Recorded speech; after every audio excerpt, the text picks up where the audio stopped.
इगतपुरी तालुक्यातील मुख्य बाजारपेठ असलेल्या घोटी बुद्रुक इथं आज संतप्त महिलांनी पिण्याच्या पाण्यासाठी बाजारपेठेच्या दिवशीच रास्ता रोको केला। गेल्या 15 दिवसांपासून घोटी बुद्रुक ग्रामपंचायतीचा भोंगळ कारभार आणि नियोजनाच्या अभावाचा नागरिकांना फटका बसतोय।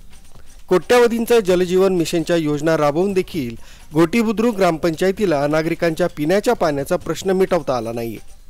तर याच ठिकाणी मागील शिंदे सरकारमधील पाणीपुरवठा मंत्री गुलाबराव पाटील यांनी देखील घोटीच्या पिण्याच्या पाण्याचा प्रश्न लवकरच मिटवला जाईल अशी ग्वाही दिली होती।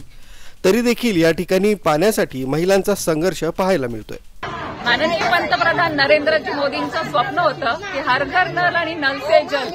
त्याने काय होणार आहे तर महिला घराबाहेर पडतील, मुली सुशिक्षित होतील, पण इथे घोटी गावाची मात्र अधोगती होत चालली आहे। इथे 4 दिवसाला पाणी यायचं, आता 8 आणि आता 15 दिवस झाले आणि महिला मुली पाण्यासाठी वणवण करतायत। जिथे छोटे खड्डे डबकं दिसतील तिथनं पाणी भरतायत। काय करायचंय पाण्यासाठी? आणि प्रशासकांना फोन केला तर ते साधा फोन नाही उचलत, चांगल्यांचे फोन नाही उचलत, तर सामान्यांची काय गत आहे?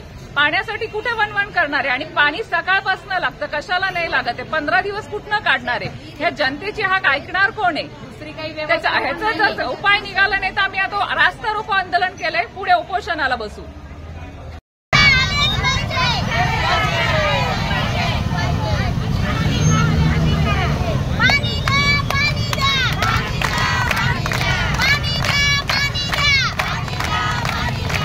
सुमित बोधक, न्यूज 7 मराठी, इगतपुरी।